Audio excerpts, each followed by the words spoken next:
Bendiciones con todos. Tema 44, las verdades de la palabra de Dios. Seguimos trabajando en Génesis y hoy vamos a hablar de la descendencia de Adán. Y vamos a leer Génesis capítulo 5, versículos 1 y 2, que dice lo siguiente. Este es el libro de las generaciones de Adán. El día en que creó Dios al hombre, a semejanza de Dios lo hizo. Varón y hembra los creó, y los bendijo, y llamó el nombre de ellos Adán, el día en que fueron creados. Maravilloso, ¿no? El poder de Dios creando al ser humano. Como vimos en el video anterior, Génesis capítulo 5 conecta la creación con la genealogía de Adán a través de su hijo Set. Este pasaje nos lleva a una vez más al día 6 de la creación, cuando Dios creó y bendijo a Adán y a Eva, para mostrarnos los primeros 1656 años de la historia de la humanidad, desde Adán hasta Noé y sus hijos. Esto no solo es importante porque toda la humanidad es descendiente de los sobrevivientes del diluvio, sino que en este capítulo veremos la línea mesiánica a través de la cual Dios cumplirá su promesa al darnos a nuestro Salvador Jesucristo. Ahora empecemos con Adán, el Hijo de Dios. Versículo 1. Este es el relato escrito de los descendientes de Adán. Cuando Dios creó a los seres humanos, los hizo para que fueran semejantes a Él mismo. Las genealogías de Génesis capítulo 5 y capítulo 11 van más allá de simple registrar la historia. Las genealogías resaltan la bendición que Dios nos dio en el pacto edémico. Autentifican la herencia familiar, validando a los individuos que reciben los derechos del primogénito, y mantienen una narración de Génesis al mostrar la continuidad familiar. En el caso de Adán, nos dice que el hombre no proviene de diferentes razas como argumenta la teoría de la evolución, sino al contrario, toda la humanidad proviene de una sola pareja, Adán y Eva. No solo somos una raza, sino que somos parte de una sola familia que con el tiempo desarrollamos diferentes tonos en nuestra piel a causa de la producción de melanina, la sustancia que nos da el color en nuestro cuerpo. Entre más melanina, más oscura es la piel. Génesis capítulo 1, versículo 27 al 28 dice: Así que Dios creó a los seres humanos a su propia imagen. A imagen de Dios los creó. Hombre y mujer los creó. Luego Dios los bendijo con las siguientes palabras: Sean fructíferos y multiplíquense. Llenen la tierra y gobiernen sobre ella. Reinen sobre los peces del mar, las aves del cielo y todos los animales que corren por el suelo. Así que no se puede decir que los cristianos somos racistas, porque eso va en contra de nuestras creencias. No podemos odiar a una persona por su tono de piel. Al contrario, amamos a nuestro prójimo porque es un mandamiento de Dios y porque sabemos que todos los somos descendientes de nuestros primeros padres, Eva y Adán. Mateo capítulo 22, versículo 37 al 40 dice: Jesús le respondió: Amarás al Señor tu Dios con todo tu corazón, y con toda tu alma, y con toda tu mente. Este es el primero y más importante mandamiento, y el segundo es semejante al primero: amarás a tu prójimo como a ti mismo. De estos dos mandamientos dependen toda la ley y los profetas. Ahora dice el versículo en Génesis: semejante a él mismo. En el Nuevo Testamento, Lucas nos presenta la genealogía desde Adán hasta Jesús, enfatizando el privilegio que tenía Adán como hijo de Dios.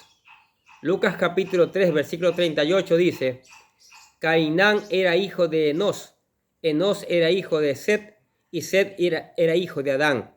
Adán era hijo de Dios.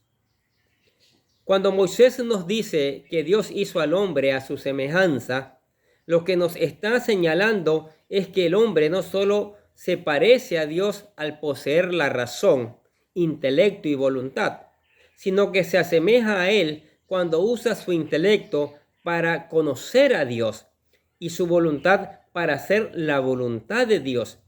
Si el hombre que fue creado a la imagen y semejanza de Dios no hubiera pecado, entonces Adán y sus descendientes hubieran vivido para siempre, llenos de alegría y felicidad, buscando constantemente hacer la voluntad de Dios.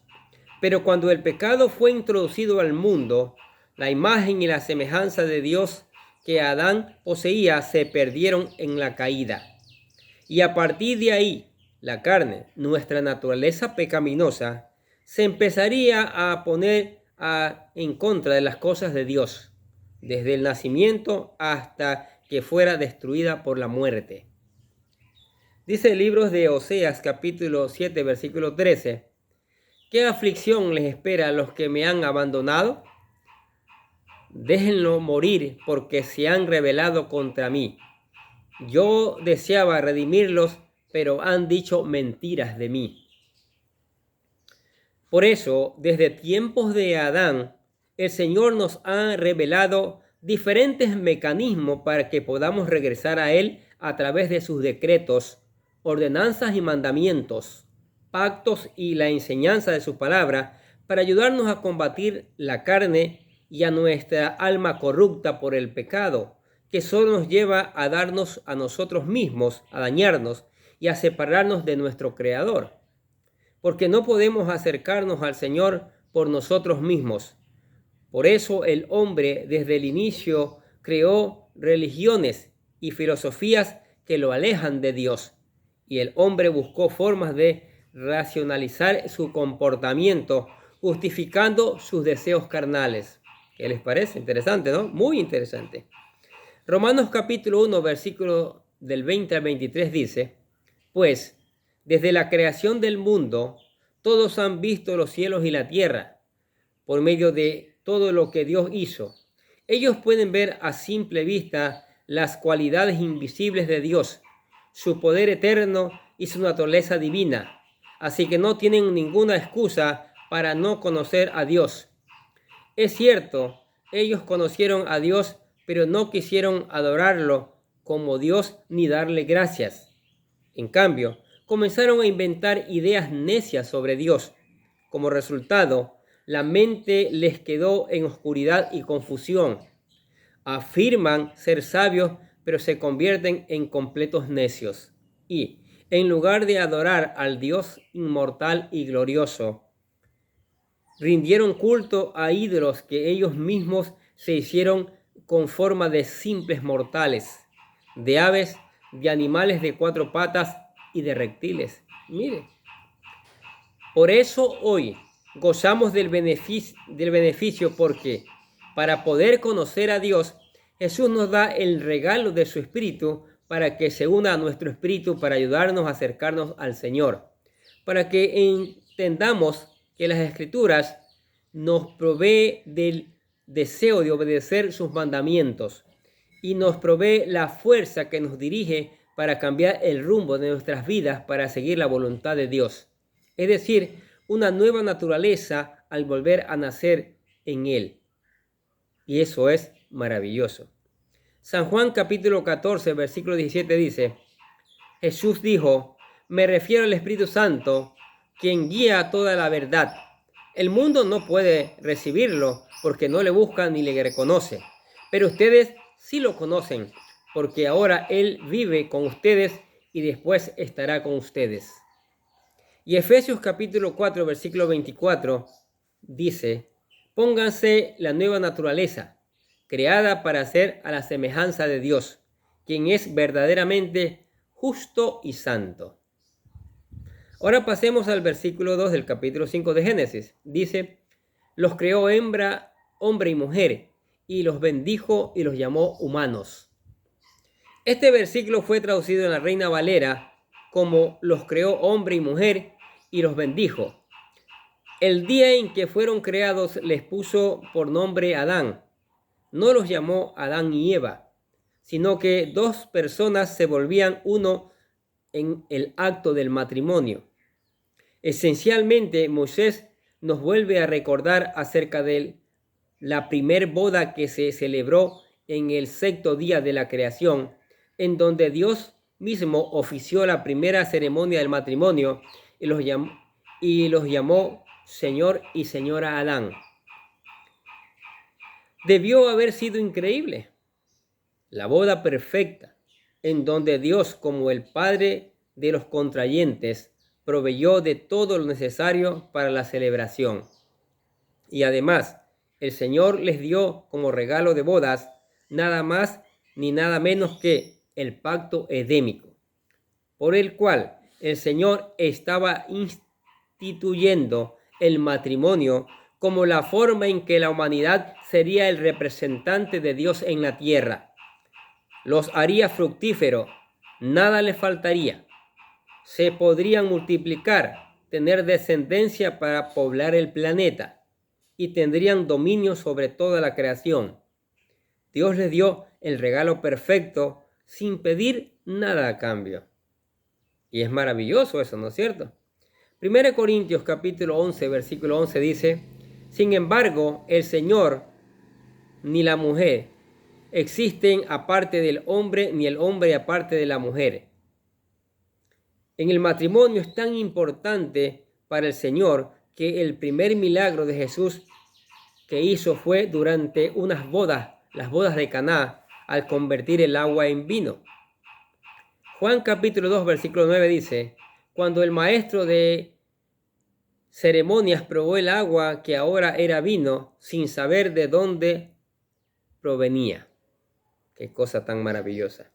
Por eso el matrimonio es tan sagrado para el Señor, ¿sí escuchó bien? Tan sagrado, cuando dos personas se casan, se vuelven una sola persona. No solo sus cuerpos y emociones son las que se unen, sino que sus mismas almas son unificadas. Dios hizo las reglas del matrimonio simples para nosotros. Él ordenó que el matrimonio fuera de por vida. Por eso es tan triste ver cómo el hombre ha corrompido y se ha burlado de este regalo del Señor al tergiversar su propósito al unir a personas del mismo sexo, yendo en contra de sus mandatos. O cuando las personas cometen adulterio, prostitución, poligamia, bestialidad y hasta ciertos casos de divorcio son formas de rebeldía directa contra el Señor. Levítico capítulo 18, versículo 22 dice, no practiques la homosexualidad al tener relaciones sexuales con un hombre como si fuera una mujer. Es un pecado detestable. Y 1 Corintios capítulo 6, versículo 15 al 17 dice, ¿no se dan cuenta de que sus cuerpos en realidad son miembros de Cristo? ¿Acaso un hombre debería tomar su cuerpo, que es parte de Cristo, y unirlo a una prostituta? Jamás. ¿Y no se dan cuenta de que si un hombre se une a una prostituta, se hace un solo cuerpo con ella? Pues las escrituras dicen, los dos se convierten en uno solo, pero la persona que se une al Señor es un solo espíritu con Él. ¿Qué les parece? Tremendo, maravilloso, ¿no es cierto? Esta fuerte campaña de confusión sexual que es tan prevalente en nuestros días, fomentada por los medios, las escuelas, los gobiernos, solamente puede estar orquestada a nivel espiritual por Satanás. Lo que busca es influenciar a las personas para pecar en contra de las ordenanzas del Señor. El mayor propósito de esto es atacar a la familia, la base de la sociedad que forman las naciones, ya que al tener familias disfuncionales, Satanás está logrando su objetivo al alejar a las personas de Dios. Qué increíble, ¿no? Qué necios que somos los seres humanos. Primera de Timoteo, capítulo 1, versículos 9 y 10 dice: pues la ley no fue diseñada para la gente que hace lo correcto. Es para los transgresores y rebeldes, para los desobedientes a Dios y los pecadores, para quienes no consideran nada sagrado y que profanan lo que es santo. La ley es para los que cometen inmoralidades sexuales o los que practican la homosexualidad o los que hacen cualquier otra cosa que contradiga la enseñanza. Ahora, la palabra humanos viene del hebreo Adán, que también significa hombre, rojo, humanidad. Y por supuesto, el nombre de Adán. Por eso, cuando se lleva a cabo el matrimonio de Adán y Eva, Dios los llama Señor y Señora Adán. Esta es la razón por la que en algunos países la esposa toma el apellido del esposo cuando se casa. Es importante recalcar que cuando hablamos de la humanidad, estamos diciendo que Dios creó a la raza humana como hombre y mujer. Y como cristianos no debemos seguir la rebeldía de la naturaleza pecaminosa del hombre que hoy en día es tan popular, fomentando la confusión sexual en lugares como el Facebook, que se jacta de permitir a sus suscriptores el elegir entre 70 diferentes sexos. La Biblia y la ciencia confirman que solo hay dos sexos, hombre y mujer. Y todas las demás opciones solo están en la mente corrupta del hombre, de nadie más. Mateo capítulo 19, versículos 4 y 5 dice: Jesús respondió: ¿no han leído las Escrituras? Allí está escrito que, desde el principio, Dios los hizo hombre y mujer. Y agregó: esto explica por qué el hombre deja a su padre y a su madre y se une a su esposa, y los dos se convertirán en uno solo. Más claro no canta el gallo, dice por ahí un dicho. Y Marcos capítulo 10, versículo 6 dice: pero desde el principio de la creación, Dios los hizo hombre y mujer. Jesús, nuestro creador, nos está confirmando que Él solo creó a la humanidad como hombre y mujer en el glorioso sexto día de la creación. Y nos agrega que ese día fue el principio.